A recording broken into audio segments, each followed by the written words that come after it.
Okay, can you hear us now? Yes. Oh, well, thank you for staying on. There was a network. Yes, I can hear you all now. Okay, thank you. There was network interruption today that we didn't know about, so we had to go through a hotspot. So sorry about that. That's our fault. We didn't pay attention to the outage. But let me go back to just quickly summer programming, just so you know that, again, we would like to partner with as many community sites as we can. So we're going to get on that right away. So if you would like us to contact you, go ahead and let Stacy know. And then we're going to do specialized programs for ECE. They're also going to be the regular backpack league that's going to be offered. And we don't know how long those programs are going to be, et cetera, but I will just tell you my biggest concern is getting staff to work in the summer, right? So as much as I would like to make this the biggest and best ever, there might be an issue with staff working. So we're going to work on that. And then finally, I do want to tell you, we are doing our Diverse Learners Conference. And what that is specific training that we provide by the district in the summer for anybody in our district, mainly ECE teachers, because it's ECE driven, with tons of different conferences going on, et cetera. And we have a national speaker coming in, Rob Peddington. So he's coming in. So I'm really excited about that. It's really going to be a great opportunity for our teachers to learn and have some really good speakers and trainers come in. So, and be in person, right? We're going to celebrate and be in person and do a lot of learning this summer. So we haven't really been able to be with our ECE teachers one-on-one or in training for that case. So this will be an opportunity for us to do that this summer. So that's the updates for the ECE department thus far. I will talk about Stacy Bewley. We had the camera turned off earlier. I am here. I'm going to talk about our parent workshop. So back in the fall, we sent out a family survey to our families and students with disabilities. And one of the questions on that survey was around the kind of learning that our families felt like they needed to have.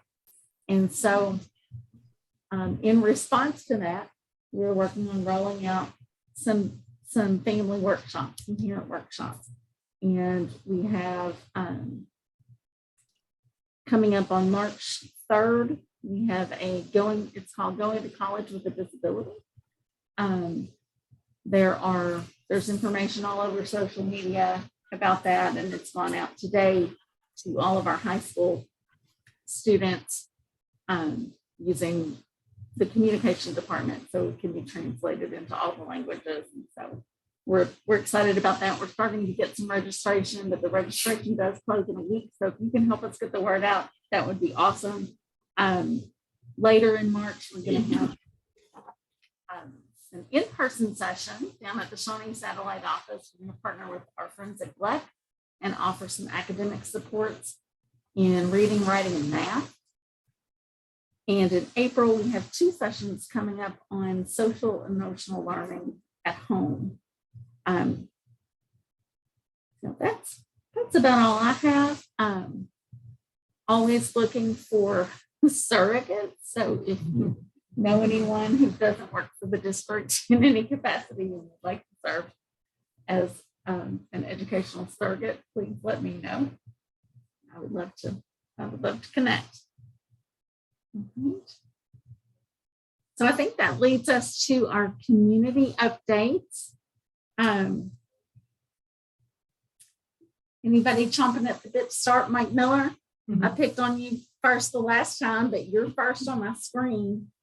Do you want to start? I'll be glad to.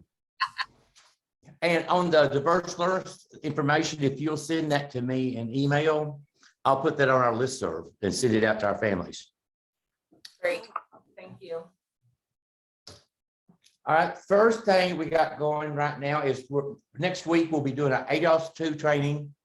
Rachel Hunley from Vanderbilt's doing the training on February 24th and 25th, and it filled up quick.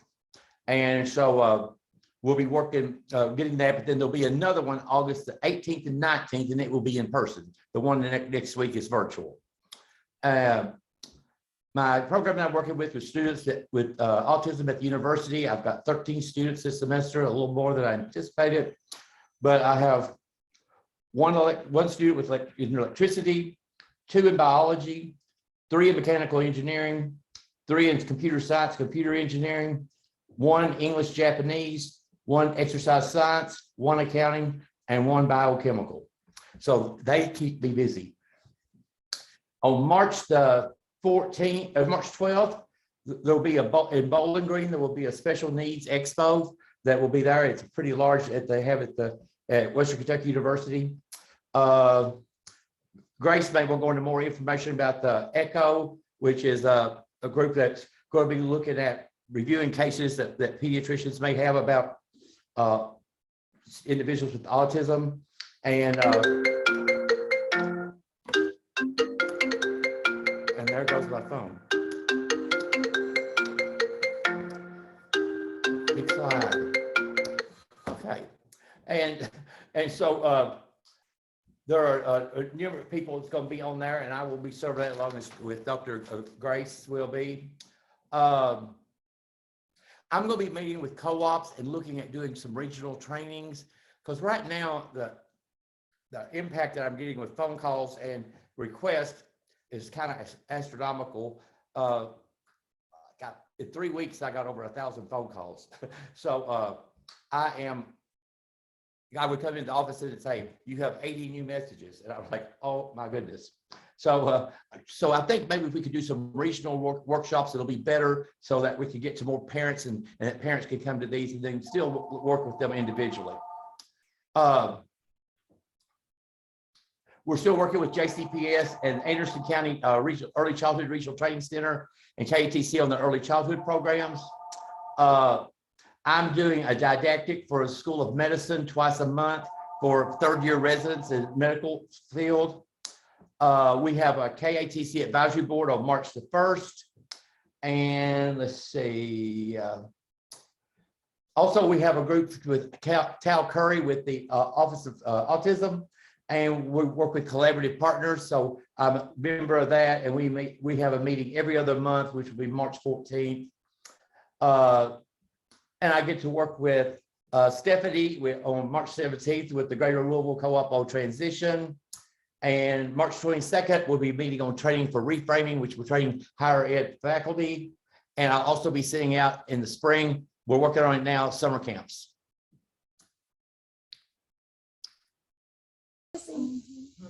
You were And that's always. it. Thank you. Thank you. Who's next?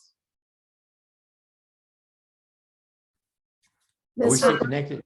Go ahead, Ginevra. Hi, this is Ginevra Cortade from the University of Louisville. I cannot match all of the work that Mike Miller is doing, but just some updates on our end. Kim, I heard you mention the Diverse Learners Conference in the summer. If you would like, we'd be happy to support you in any way. I don't know if you've reached out to our faculty, but we have a lot of faculty that could support any training that you need, and would be happy to do that. And also you mentioned summer programming. Sorry, I have a little whiny dog. We wrote from the College of Education, we wrote some proposals to JCPS that could be supported with some of the federal funding. But again, if you need something specific from the department in either special ed or early childhood, again, we would be very happy to help with that. And then also just a reminder, I know that you are so short-staffed, not just you, but everyone. We have alt-cert programs in moderate severe LBD and IECE. And I did just take a look at a Dear Colleague letter from the White House and understand that the federal funding can be used to support tuition.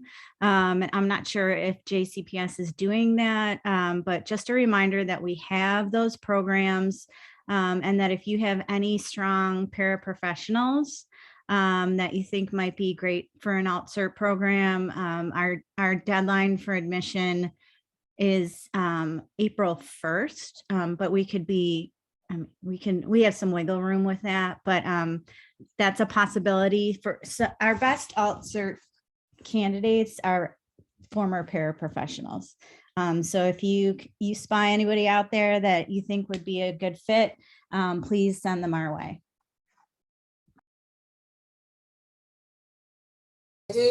Thank you so much. And we'll definitely, I know Gina Gibson-Hurst and Melody Pickleton is leading the way for our summer programming. Okay. Sure, and they're also leading the way for our diverse learners. So with Trish Hosey.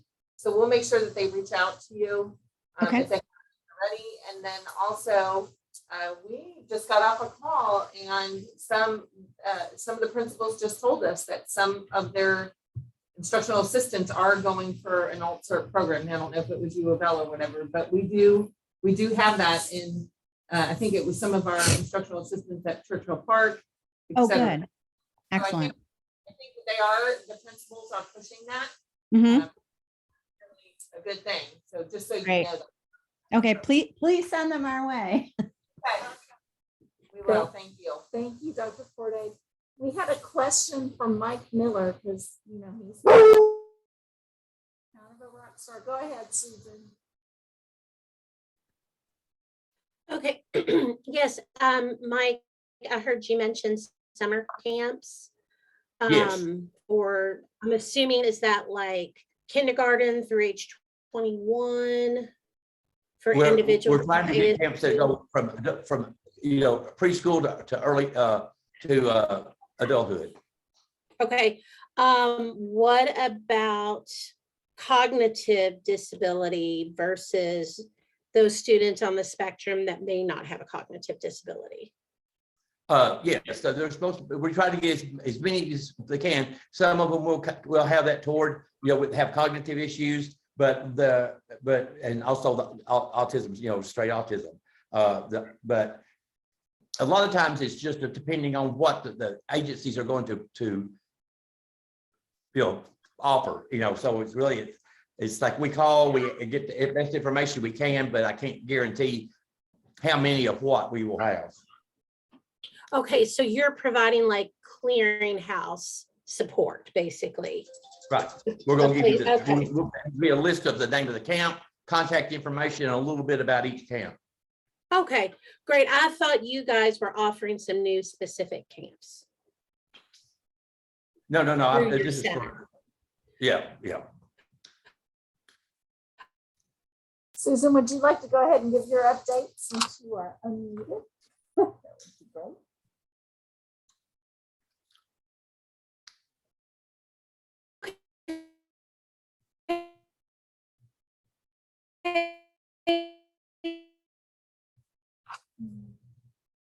You're breaking up on our end. Susan, are you ready to give your update?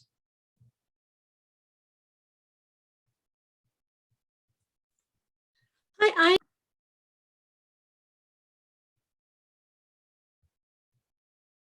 You're muted.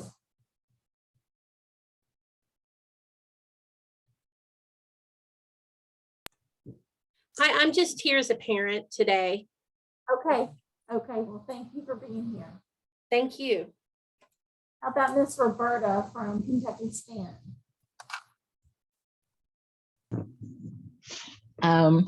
Hi, everybody.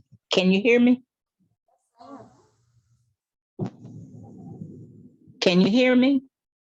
Yes, ma'am. Oh, okay. We've only got like a couple of things from SPIN. 2 workshops coming up for the rest of this month. One is on the 17th, and it's Holding Hope for Families and Children. And it's going to be presented by Kentucky Partnership for Families and Children. It will be in the evening from 6 to 7:30 p.m.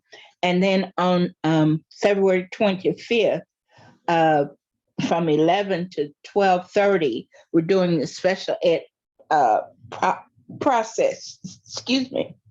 And that's going to be presented by SPIN. Both of these you can access. There's a registration, and just go to the SPIN website, and all the information is there. And that's all we got for the rest right now for February. March, we're still working out. All right, sounds good. Thank you so much. Steve Noble, what's going on at LDA? Sure. So we did have we started our webinar series, which was funded by our Takeda grant, and the first one in that series was February the 7th with Dr. Paul Rosen from U of L's Racer Lab. He's a psychologist, and he talked about parenting for children with ADHD. Our funding source kind of is a pharmaceutical company, and they deal with ADHD related prescriptions and stuff. So, but anyway, so that's why all the webinars have some connection to ADHD. They don't have to be necessarily only focused on that, but that's the primary area we're looking at. So, but we'll have continuing webinars every month. March the 22nd, we at 6:00 p.m. we have a webinar scheduled with Carrie Knight to talk about mindfulness, and this will be mostly geared towards older high school students, college-age kids, and even adults, as far as using mindfulness to deal with anxiety and other kinds of issues related to, when you have too many things on your plate and trying to figure out how to focus on getting things done. So she'll be addressing that. And then we'll have some more to deal with college transition. We're going to have one on that.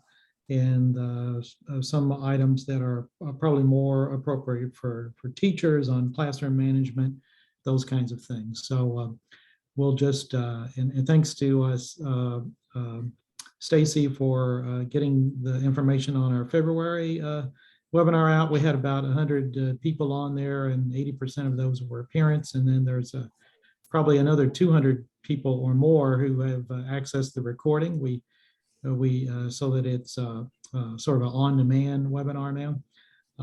So anyway, we had very good success, and we look forward to continuing that in the rest of this year and on into the summer. That's all I have. Awesome. Awesome. I'm glad that went well. Miss Grace.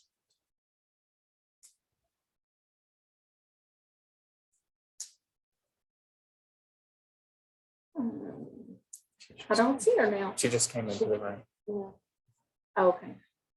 She was on and then off again. Okay. Kelly, do you have anything? No, I don't have anything, just joining just to hear the information. But hello to everyone. We're glad to have you. All right, thanks to be here. Grace, do you have an update?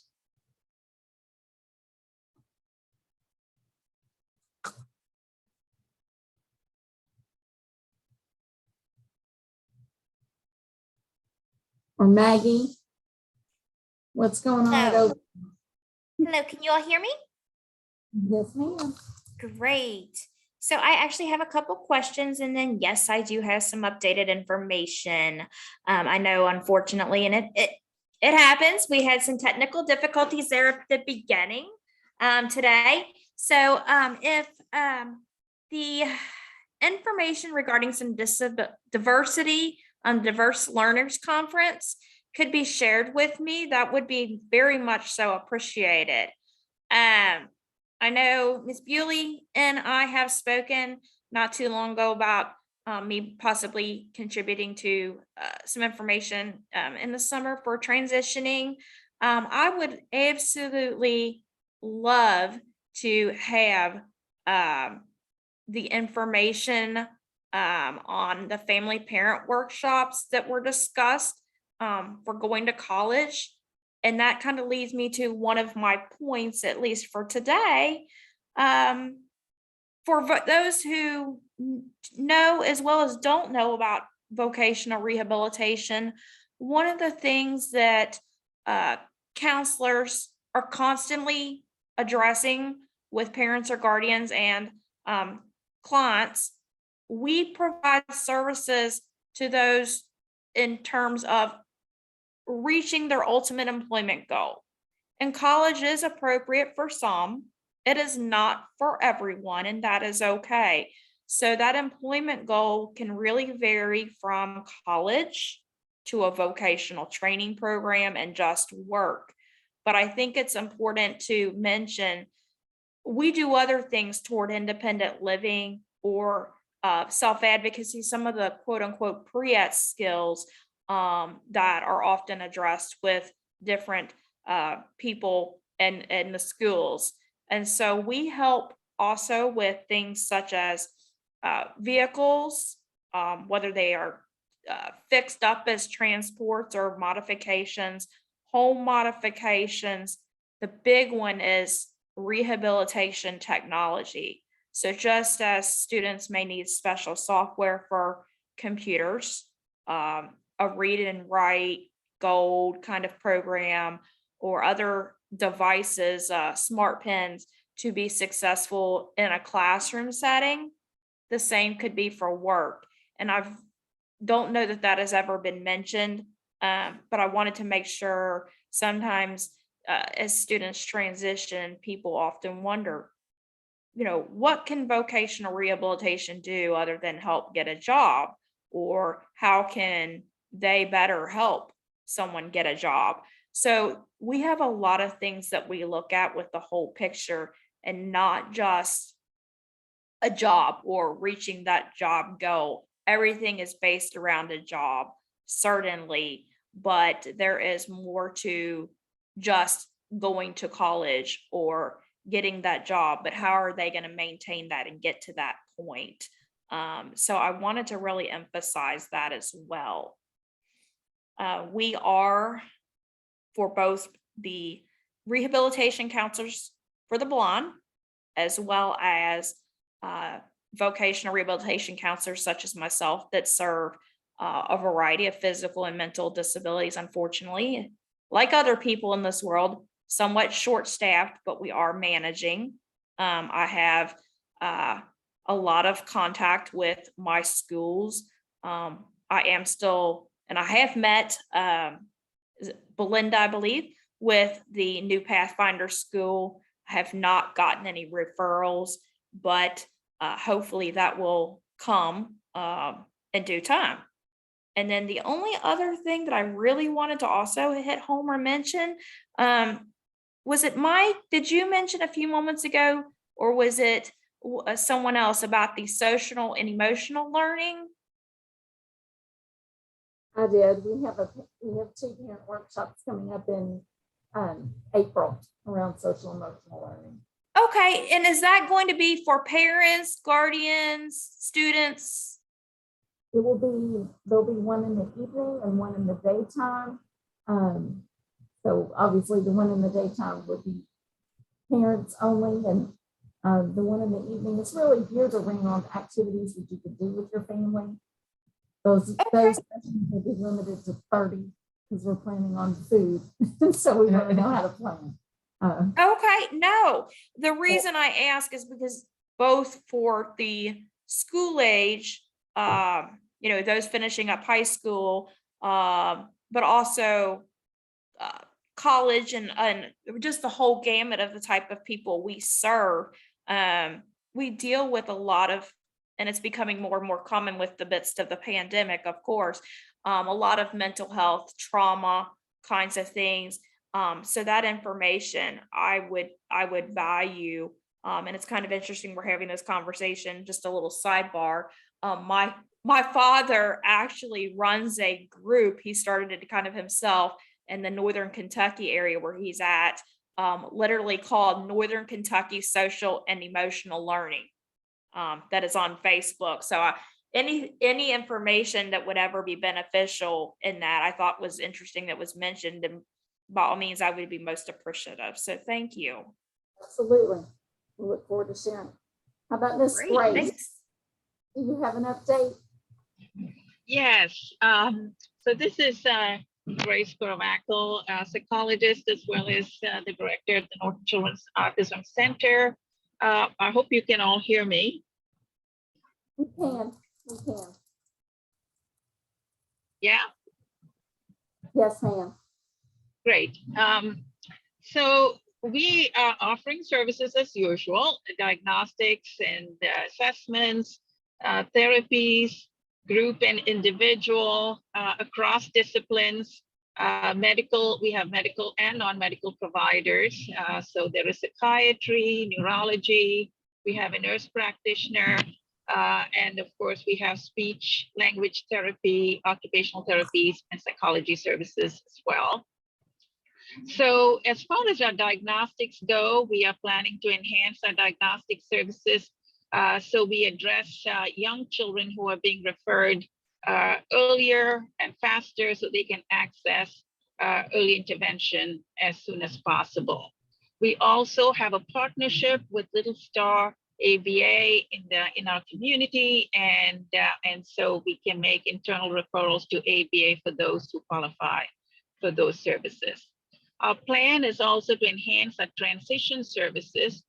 We plan to move to a new site very shortly in October 2022, and we will have a much larger space that will offer, enhanced programming as well. And so we plan to have a more robust transition services for teenagers and young adults with autism spectrum disorder. Over the summer, we will definitely continue to provide group therapy. We are also thinking of summer camps, but nothing official as yet. We'll keep you all posted. The ECHO program that Mr. Mike Miller mentioned, those programs, those are educational programs, national, international based. And this ECHO is to advance learning for pediatricians based on best practice, and it will be a multidisciplinary group that will address cases presented by pediatricians once a month through the state of Kentucky. And so those programs have not started yet, but they will soon start shortly. And Mr. Mike Miller or myself will give you an update when that gets started. Thank you, and I think that's about it. Wonderful. I think that's all of our community updates. So your response to the survey that I sent out, the brief survey about what you would like to talk about, your response was that you would like to talk about transition, which is wonderful, and it's always a hot topic, of course. And so we'd like to start with a little highlight of Stephanie Lynch and her new role. She is not a new face to most of you, but she is doing some amazing things. And I'll let her give you an update, and then we can discuss transition for a bit. Hello, everyone. I'm the new supervisor of transition with JCPS. My experience with JCPS has been as our transition resource teacher for the past 16 years, I believe. And before that, I worked heavily in the field of teaching high school students with moderate severe disabilities, not only in Kentucky, but in other countries. So I do have a huge background for transition in Asia as well. So it's been pretty remarkable. I feel like I'm in the exact place where I need to be, and I love working with our students and meeting our families. They've taught me a lot along the way. So I'll do my updates in regard to transition, and then I'll answer a question that was in the chat. I'm sure that's a hot topic with parents of our students with moderate to severe disabilities. But we are starting a few sessions based on the need for more parent outreach. So in the month of March, we'll, myself, along with some of our partners with GLEC, will be hosting a Lunch and Learn series on March 9th. We're going to host a series just an hour long for parents, our ECE families of students 8th grade and older, just to go over the basics of how your IEP changes when you get in 8th grade in regard to transition. So it starts to look different, and then it changes again once they're in high school. So we're going to cover that on the 9th.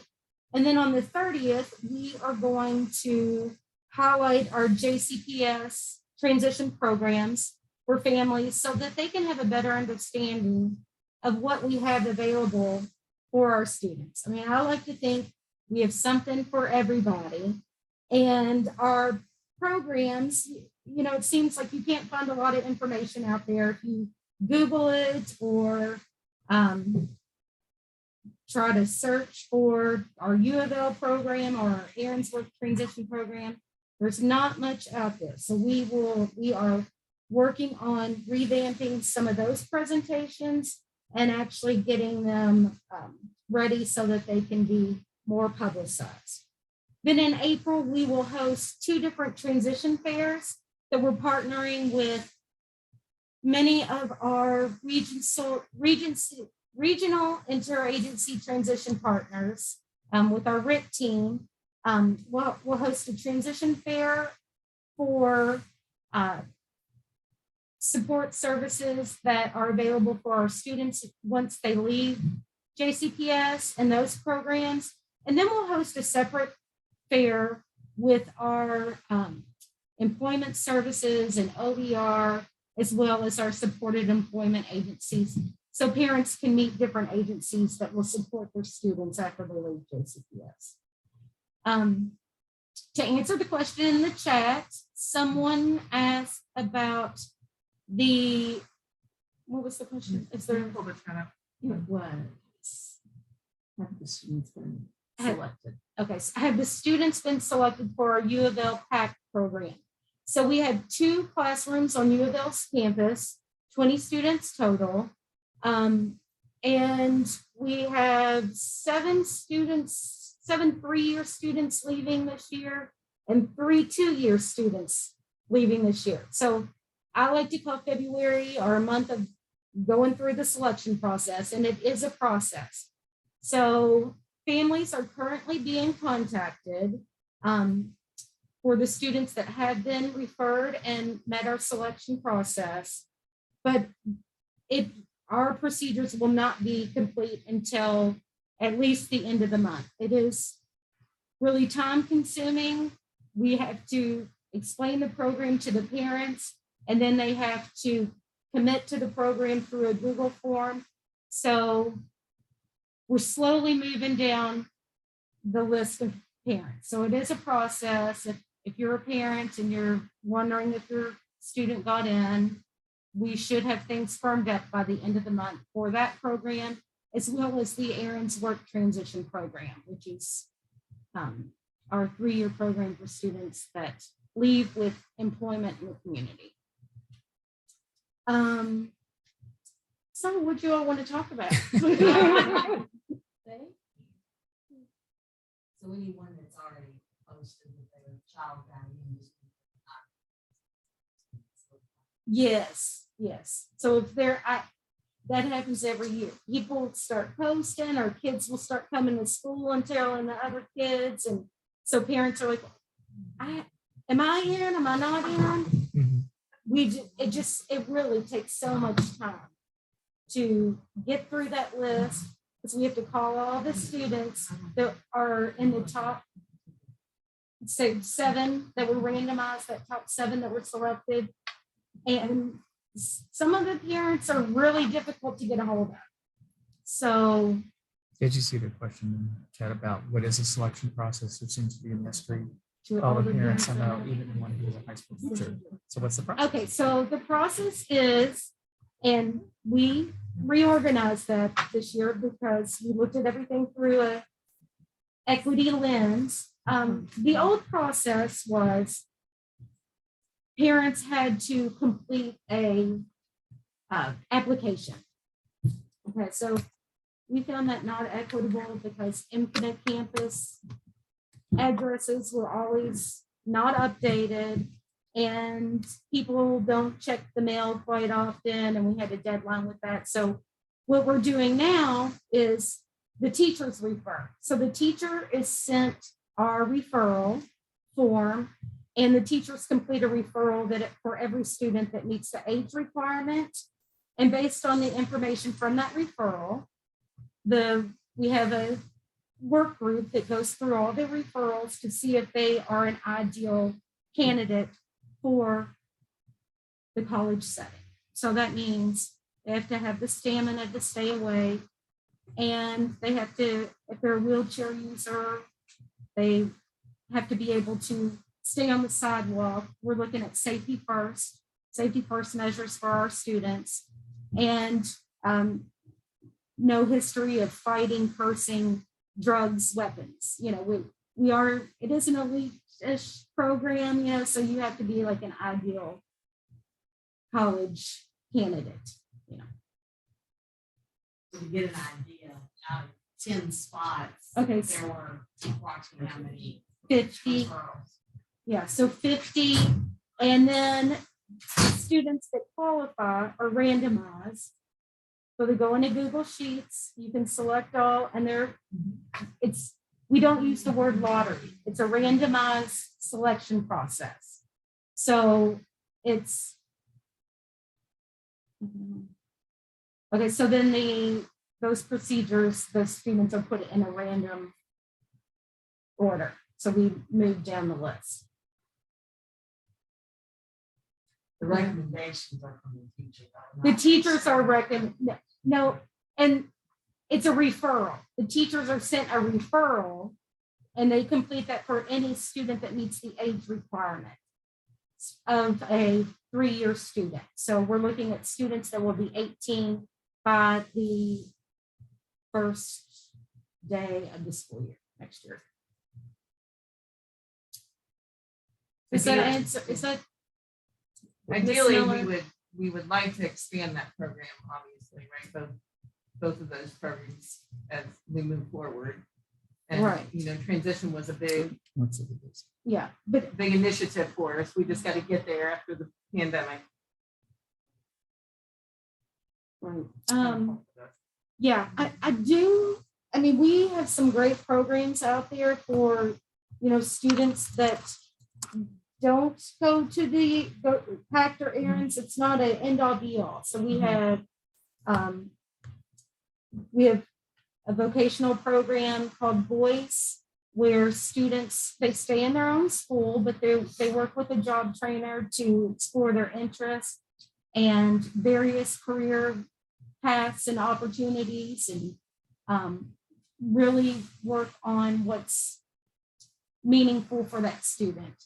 And we do an awesome job of transitioning on to Office of Rehab and any other agencies or supports that families may need. We have Kelly Dockery's on here. We have different agencies that come in and provide pre-ECE services for our students now while they're in high school, and that even can begin as young as 8th grade if they're age 14. We have our UPS initiative, which that's growing. We've actually even just been able to get a school bus for our UPS participants to help with that transportation piece. That's always a major issue. So the students do operate as a co-op student. So we have a school bus now that's working with 5 different schools and getting them to UPS every day.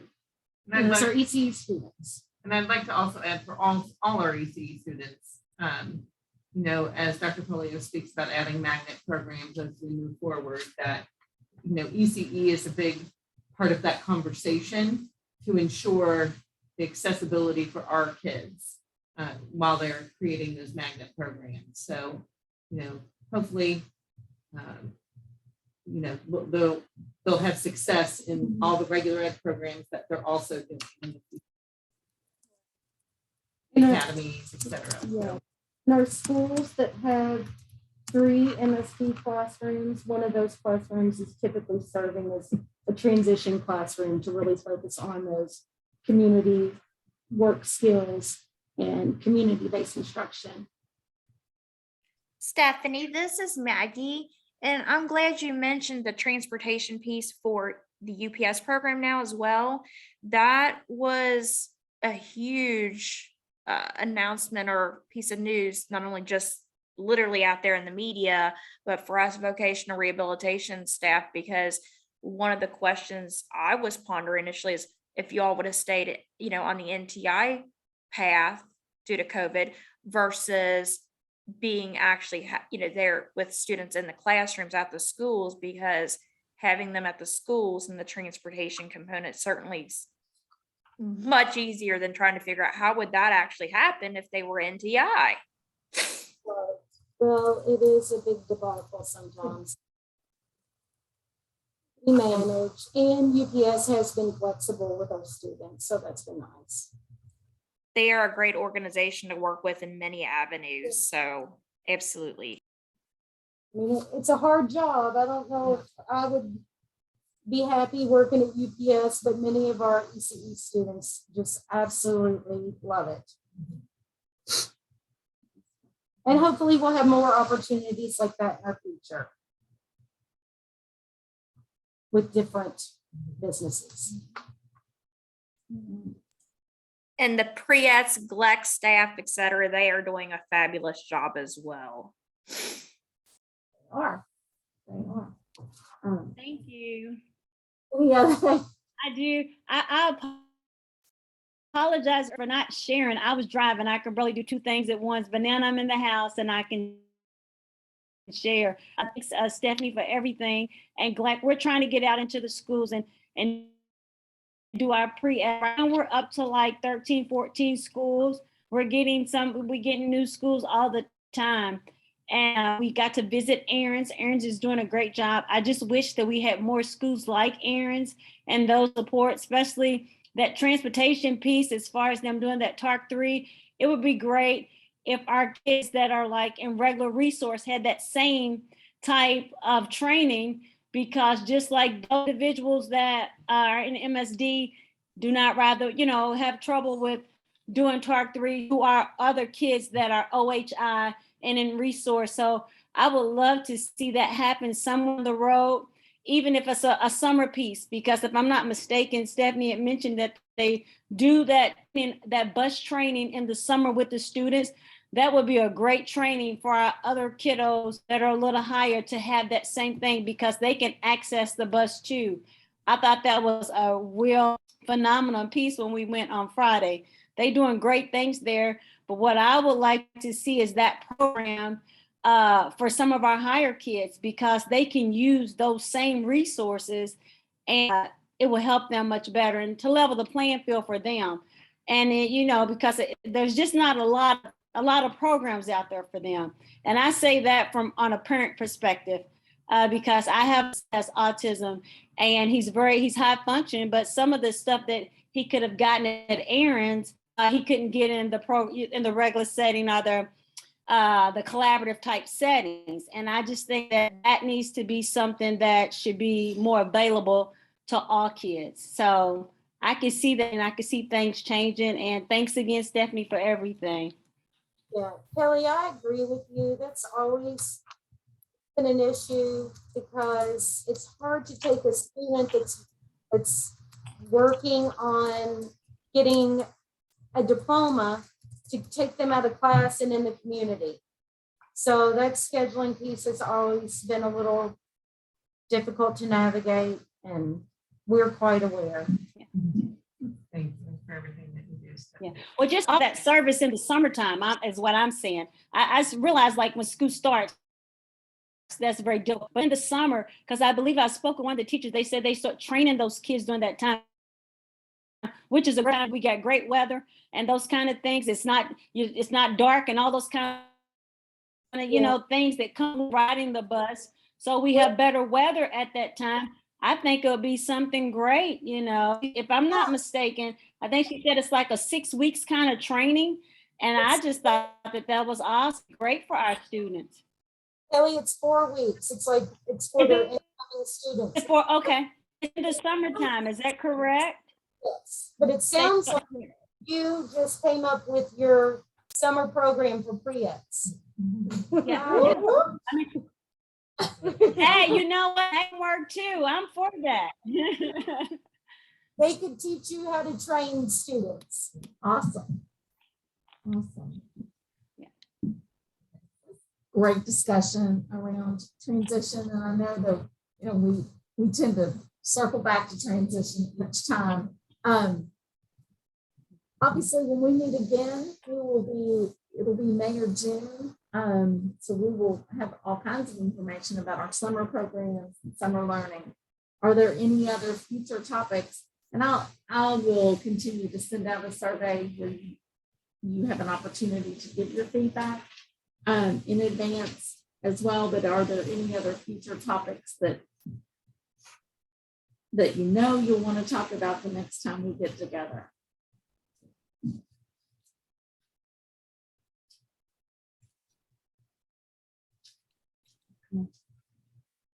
Right. Well, I'll send again. We will firm up a date, and it will be late May, early June. We'll get that out to you in plenty of time, and save the date, and again an opportunity for your feedback. Yes, Maggie, please. If you're not following us on Facebook, where are you? Where are you? We're looking. I know about the JCPS, Facebook and so forth, but for this specific group, I'm like, oh, I'm sorry. Oh my gosh, yes. Don't kick me off of here now. But I will. Don't report me to my manager now. I will not. This is Vegas, sort of. Not really. Not really. It's recorded, and anyway. I do want to say one more thing if I can. I do want to announce that I had the opportunity yesterday to present to the Kentuckiana Cultural Consortium, and there was over 30 plus community members there, and we presented on how to provide students with disabilities access to their programs. So we did a PowerPoint, just the basics for like our visually impaired, or for instance, if they're in an old building and at the zoo where they have presentations and a ceiling fan is going, that might be irritating to some of our students with disabilities.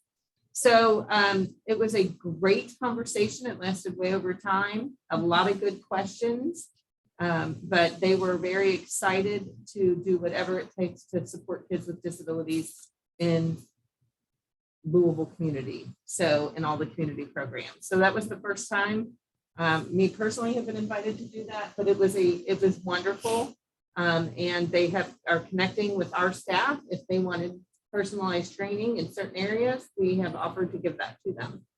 Awesome. So all right, we'll be watching your email for I'll send information about the Lunch and Learn programs and about our parent workshops that way too. And I'll save the date. Tomorrow is Random Act of Kindness Day, so now's the time to be thinking about that. And that's all I have. There's anyone have anything for the good of the cause? All right. Well, thank you so much again for your time. Thank you, guys. Thank you. Thank you. It's hard when you're not. I know.